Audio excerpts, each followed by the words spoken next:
నమస్తే ఫ్రెండ్స్. ఈరోజు మా ప్రయాణం బెంగళూరు టు ధర్మస్థల.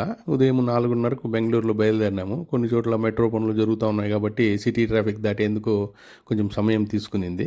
సుమారు 180 కిలోమీటర్స్ దూరంలో ఉండే హాసన్ చేరుకునే దానికోసము దాదాపు 2 అవర్స్ 10 మినిట్స్ పట్టింది. మార్గంలో మొత్తము రోడ్లు బ్రహ్మాండంగా ఉన్నాయి కాబట్టి డ్రైవింగ్ ఎక్స్పీరియన్స్ అయితే ఎక్సలెంట్.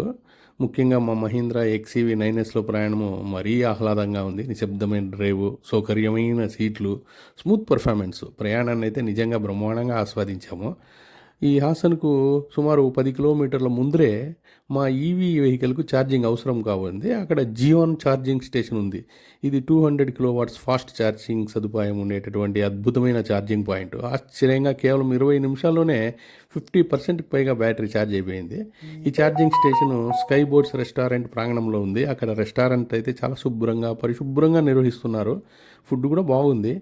లాడ్జింగ్ ఫెసిలిటీస్ కూడా ఉన్నాయి. ప్రత్యేకంగా అక్కడ టాయిలెట్స్ చాలా శుభ్రంగా హైజీనిక్గా మెయింటైన్ చేస్తున్నారు. ప్రయాణం చేసే వాళ్ళకి ఇది ఒక పెద్ద ప్లస్ పాయింట్. కాబట్టి బెంగళూరు నుంచి ధర్మస్థల, మంగళూరులో ఈవీలో ప్రయాణించే వాళ్లకు ఈ Zeon charging station at Sky Boards restaurant అనేది ఒక ఉత్తమమైన ఎంపిక అని నేను నిస్సందేహంగా చెప్తాను. ఈ ఛార్జింగ్ పాయింట్ యొక్క లొకేషను, లింకును ఈ వీడియో డిస్క్రిప్షన్లో ఇస్తూ ఉన్నాను.